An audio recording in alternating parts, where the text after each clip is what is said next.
anything going. You guys ready for your next comic? Say hell yeah! Yeah! So you can do it. Okay, coming to the stage is a funny, funny man. It's his first time here at the Blue Lagoon. I want you to treat him right, show him how awesome the Blue Lagoon audience really is, okay? Give it up for the talented and handsome Robert Forsyth.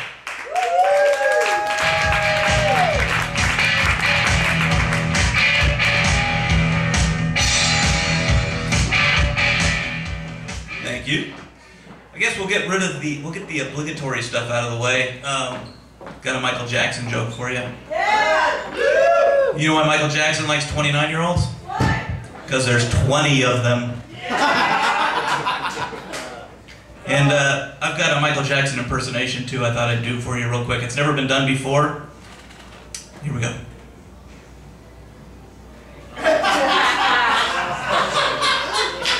I'm not quite white enough to do it well, but we'll give it a shot. Yeah! So, everybody having a good time? Yeah! All right, let's see if we can make it. If I don't tie the cord around the mic stand. Santa Cruz, it's a weird town. And I've moved recently. And consider myself a political refugee because I moved from Santa Cruz because I just couldn't handle the local politics anymore. I mean, Santa Cruz is a nice little town, and that's exactly what it is, a nice little town whose city council keeps thinking they're part of the world power system. I mean, in the last few years, they've tried to impeach a president. They've declared themselves a nuclear-free zone, which, I don't know if I'm right here or not, but I don't think those missiles will actually stop to read the signs on the way in, kind of, oh no, nuclear-free, what do we do now? I don't know, how about Saskatchewan? Sure. And then there's the slogan. You can't get away from the slogan. Keep Santa Cruz weird. Let me ask you, do you think it's working?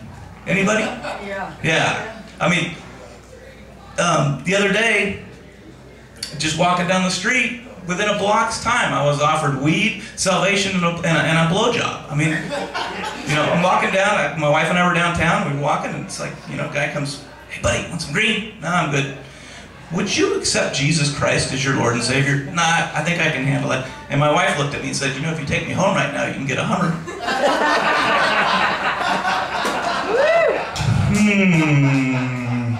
That's a tough one. But I did. So, there's another town that has a slogan. Probably everybody's heard that. What happens in Las Vegas? Stays in Las Vegas. There we go. My wife and I went there took a weekend and went there, and that slogan was totally irrelevant to our trip. Because we're both older, we don't drink much, and we went there for the sole purpose of seeing Cirque du Soleil. So, I'm sure someone took advantage of our two slogans that we didn't use, and more power to them. But I had to use the bathroom in the San Jose airport before I got on the plane. And I'll tell you, airport bathrooms will never be the same since Senator Larry Craig. I mean, the whole process has changed. You're in the stall, you're worried the guy next to you works for the government. How do you ask for toilet paper, if you ran out without asking for a hand job or worse yet, offering one. But, everything worked out. We got on the plane, and the flight was totally uneventful. And we get to Las Vegas. We actually got there about 10 minutes early. And has anybody flown into the Vegas airport? Yes. Yes. Isn't that interesting? You walk up the jetway, and you're like in a casino. I mean, there's slot machines. There was always one guy in a rumpled business suit just throwing quarters in to go, come on, Daddy just wants to go home. And it's just amazing. And so, my wife and I are walking to the airport, and I turned over and I said, it's amazing what a tailwind and a motivated pilot can do. And she just looked at me, she goes, you didn't offer to give him a hand job or anything, did you? And I said, not on purpose. I ran out of toilet paper and there was prairie dogging. What was I supposed to do? So, a little bit about me. I'm married. My wife's there videotaping me. And I got 3 sons. And each one is born in a different decade. which makes me, besides being older and someone who doesn't drink much and goes to Vegas to see Cirque du Soleil, it makes me someone who doesn't learn easily from my mistakes. My oldest just turned 21, and he's a good kid, you know, a little gangly. His brother, though, the first two are from a previous relationship. I actually mated with the spawn of the devil, and it took me 18 years to figure that out, but, you know. So the 21-year-old, his younger brother is 18, just turned 18. And he takes after his mom. He's kind of short. He's got cankles instead of ankles, and a hairy back. He's still a nice kid. And then I got a 5-year-old. 5-year-olds are great. I always thought that, you know, if I died and had to come back as any age, I'd come back as a 5-year-old. I mean, what do you got? You've got kindergarten and candy. But I'll tell you, kindergarten is not like the kindergarten that I had. He was bringing home homework every night. Homework as a 5-year-old. My kindergarten was all about graham crackers, nap time, and learning not to pick your nose and wiping it on your friend. But, you know, he had a great teacher, wonderful woman that, you know, very sweet and kind. I, on the other hand, my kindergarten teacher, I think she only took the job because she was looking for work after they closed the Nazi death camps. Yeah. You had a teacher like that? What grade? Second grade. Second grade. You know, as a kid, I retired my 2nd grade teacher, my 4th grade teacher, and my 5th grade teacher.